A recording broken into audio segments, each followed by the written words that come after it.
Wassail, beautiful people. So I'm back in the UK, which is where the Anglo-Saxon runes of Liffruma were birthed. I mean, not that I made them and we channeled them and all the people involved. That was all somewhere else, but it felt like they wanted to come back here to the land where they have their origins, and it's eclipse time. So in a few hours there's a solar eclipse, hybrid solar eclipse. There will be a new moon at 12 minutes past 4 in the morning GMT, universal time, and then 5 minutes later there will be a solar eclipse. It's a very short one, it's a hybrid one.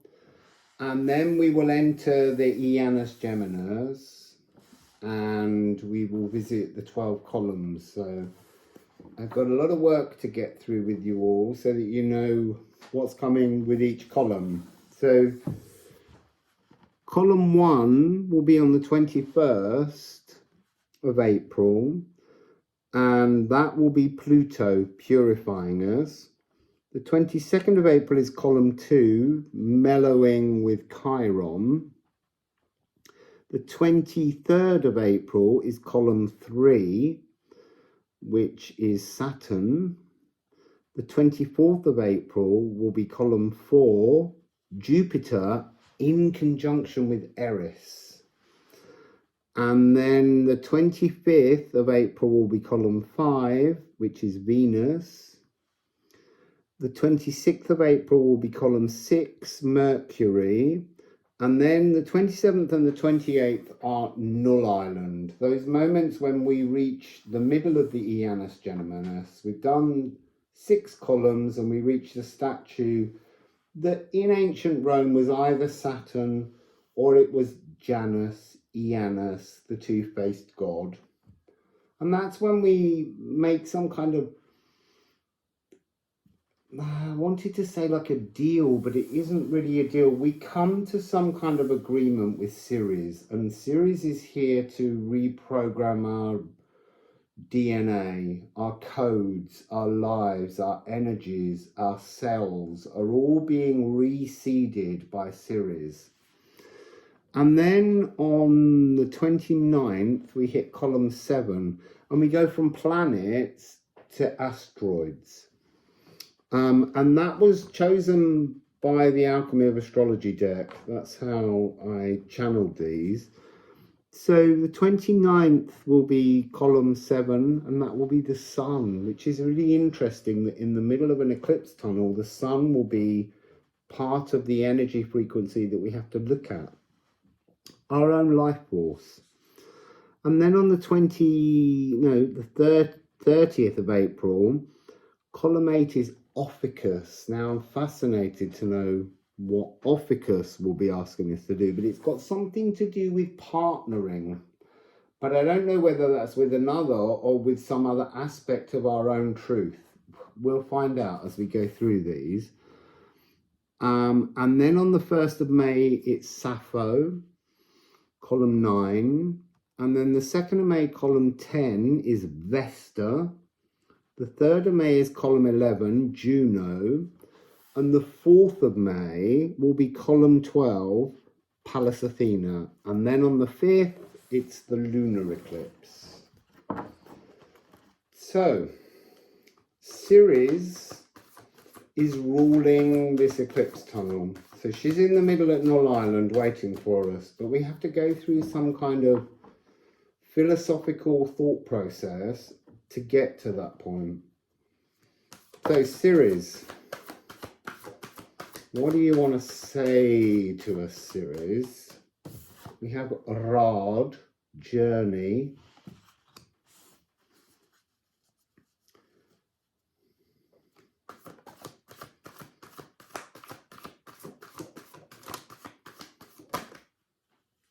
Oh, a lot of cards. East, That's the energy journeying to your consciousness, journeying to a separation somehow between your cells and your consciousness. Somehow there must be an energy where we've got to ride into a notion of separating ourselves from the physical cells, removing our consciousness to rewire our consciousness back in. Oh, an Egelshamir. This is an energy of being slightly lost at sea, but being completely protected. There is a journey. So there's something about we all need to go through this eclipse tunnel, not knowing where we're going, but trusting in the flow. They're so beautiful, these cards together. Look at that. Wonderful energy, and as I say, that's within the next few hours. This begins, the doors open for the sun, and we step inside the Janus Geminus, and we move down 6 columns, looking at aspects of planets and their effect on us. And today we're just looking at the solar eclipse, and then I'll post the next ones as we're going along. Purifying, waterfall, wonderful, beautiful energy. Taking away sadness. There's something about the moment when even your love for you has somehow, and your love for others and your love for your space in the world has become pestilential. It's become very difficult, but this is the energy of purifying through it, beginning to have a return of laughter, samba with the cascading joy of water's ceaseless laughter. And then we have, and that's a 9, a divine 9. And then here we have a 13, apple bearer, bearing new fruits, purifying to develop new stories, new energies within us.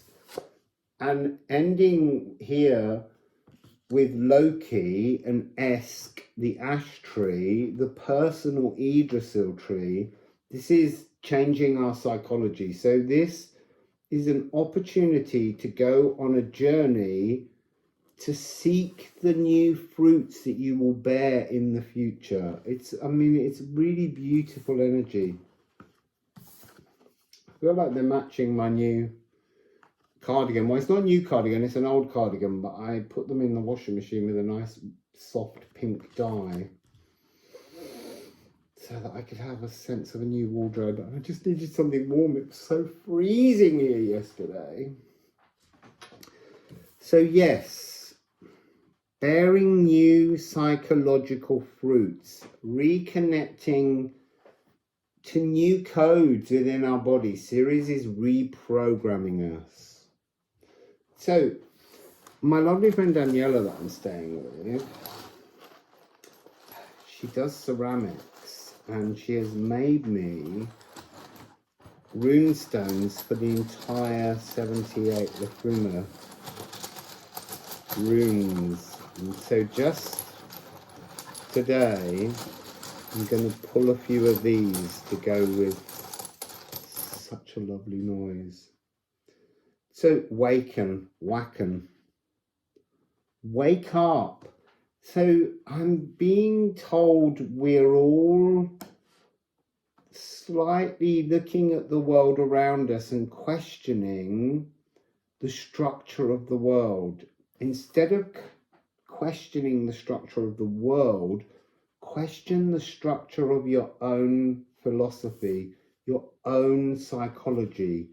Wake up and stumble, fall from the tree that you've been sitting in, like you are one of Idun's apples, and you're sitting on that tree, and really this apple is past its sell-by date and needs to drop, and you need to grow new fruits with these new codes that are being offered to us as we go through this tunnel. And look, I would say that This reprogramming is part of Pluto moving from Capricorn for a new 20-year cycle. Yeah, it bounces back in and out, but it will be in Aquarius for 20 years. And it's a chance for us to move on, to find some kind of new story that brings us a brighter and better future. But you have to focus on you. And that's the whole point of Ceres. Ceres is the sacral. She is the seat of the soul. She is the mother-in-law of Pluto, and it's springtime in the northern hemisphere. So it's this notion of the sap rising, the transformation taking place.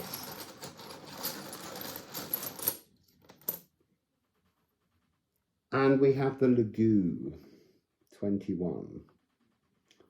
And Lagoo is the cosmic ocean, flowing with the cosmic ocean. So again, it's this message of we have to let go, we have to step out of time to go through this eclipse tunnel, to learn something new about ourselves.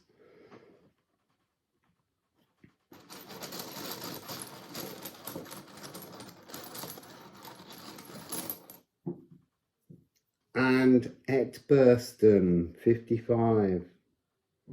So breaking free from the old narratives, that's the story, the opportunity. There's so much communication energy coming from these cards. They want you to feel safe. They want you to explore yourself. They want you to see the light, and then everything else is just a space in which to explore you, explore your new story. That's the energy of this eclipse tunnel. Finding a new narrative to focus your life forwards, to purify. This is really coming across as part of the energy, and it's a slow mover from Pluto, but Pluto will be column 1 tomorrow.